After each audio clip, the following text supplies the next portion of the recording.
Halo, selamat sore kawan-kawan. Semoga senantiasa sehat walafiat. Ya, sore ini kita akan mereview salah satu anggrek yang sangat malang, anggrek tebu. Kenapa dikatakan sangat malang? Di daerah kami, anggrek ini selalu diabaikan oleh masyarakat. Ini salah satu buktinya. Anggrek ini tumbuh di pohon yang sudah lapuk, nyaris roboh, tepat di depan rumah salah seorang warga. Pohonnya sudah tidak tinggi karena sudah ditebang sebagian, tinggal sisa sekitar 2 meter atau 3 meteran begitu. Dan di ujung cabangnya tumbuhlah anggrek ini.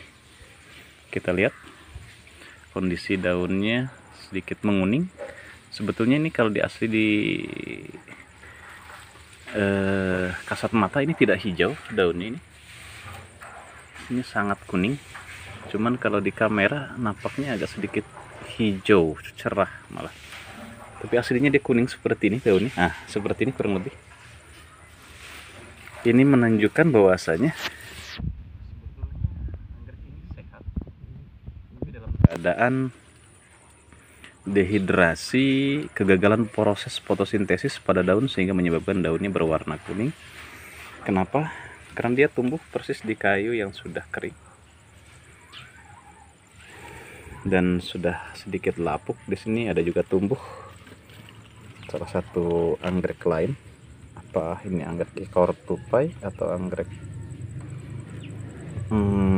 cymbidium sejenisnya lah kurang lebih, saya pun tidak paham. Kita lihat, ini salah satu penampakan dari bonggol atau dari rumpun terdiri dari 1, 2, 3, dan 4. Yang 2 sudah dalam keadaan mati, yang ini dengan yang ini, sementara yang 2 masih dalam keadaan hidup. Kita lihat sedikit keadaan mengenaskan dari anggrek ini demi bertahan hidup. Ini yang kecil ini, bonggol yang kecil ini nampaknya cikal bakal atau anggrek pertama kali hidup dari rumpun ini. Terlihat ini yang paling tua, yang ini masih ada bungkusnya walaupun sudah tua. Nah, ini ada bungkus-bungkusnya menunjukkan dia masih baru kematian atas daun-daunnya, sementara yang ini sudah sangat lama. Menunjukkan anggrek ini pertama kali hidup, kemudian dia tidak lama umurnya. Kita lihat ruasnya baru 1, 2, 3, 4, 5 atau sekitar 6 ruas. Demi mempertahankan hidup, karena dia tidak mampu hidup dalam mungkin keadaan kekeringan, dia beradaptasi secara alamiah. Dia mengeluarkan tunas baru. Jadi untuk menyelamatkan generasinya, sang induk rela mati agar anak keturunan barunya lahir, kira-kira begitu. Cuman kalau kita lihat juga prosesnya, nampaknya anak yang satu ini pun nyaris tidak mampu bertahan hidup dalam kondisi sangat kering barangkali. Kita lihat dari arah belakang, sehingga dia memaksakan diri untuk bertunas, sehingga lahirlah nampaknya ada 2 tunas.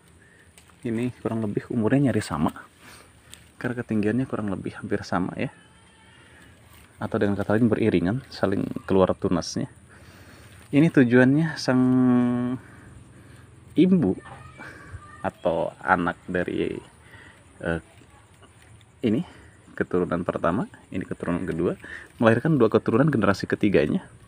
Dan dia katakanlah mematikan diri sendiri demi anaknya bisa bertahan hidup dalam keadaan akar yang ya sangat terbatas pertumbuhannya. Bahkan ini sangat prihatin, demi dia bisa mencari air akar ini sampai dia menjuntai. Ini agak sakit sebetulnya, tajam. Nah, akarnya sampai menjuntai ke bawah. Kita lihat, nah, menjuntai ke bawah panjang nyaris setengah meter lebih. Ini tujuannya kenapa akar ini menjuntai ke bawah. Ini salah satu adaptasi dari tumbuhan agar dia bisa menahan air yang jatuh dari langit sehingga tertahan di akar-akar ini. Kemudian dia bisa bernapas dan berfotosintesis sekaligus bisa minum. Nah, seperti ini kondisinya. Setelah saya pertimbangkan, kalau tidak kita selamatkan, mungkin jika besok lusa kayu di mana dia tumbuh ini tumbang karena sudah sangat lapuk. Nah, ini sudah sangat lapuk. Orang mungkin tidak peduli lagi dengan spesies anggrek ini. Tentunya dia akan mati sia-sia. Kita lihat pengorbanan ibu melahirkan anak, anak melahirkan cucu, maka musnahlah keturunan dalam satu rumpun ini. Karena masyarakat tidak mengerti, tidak paham akan kelangkaan dari spesies ini. Mudah-mudahan kita selamatkan ini, bisa kita pelihara dan beranak pinak sehingga kelak anak cucu kita masih bisa menyaksikan anggrek yang terlahir tidak diinginkan. Kenapa terlahir tidak diinginkan? Pertama, masyarakat tidak begitu mengenal ini sebagai anggrek langka. Yang kedua, memang anggrek ini konon dari beberapa cerita membutuhkan waktu yang sangat lama, 6, 7, bahkan ada yang lebih dari 10 tahun baru berbunga. Mungkin itu juga salah satu sebab kenapa orang tidak terlalu terpikat dengan anggrek jenis ini, sehingga kalaupun ada ya diabaikan begitu saja. Mati ya mati, hidup ya hidup, ibaratnya begitu. Terserahlah kira-kira. Ya, ini review kita pertama sore ini. Untuk sementara abaikan dulu yang ini. Oke, nanti kita coba repotting, kita tanam di tempat yang lain dengan menggunakan media yang bisa membuat dia tumbuh dengan subur. Oke, selamat sore, selamat beraktivitas.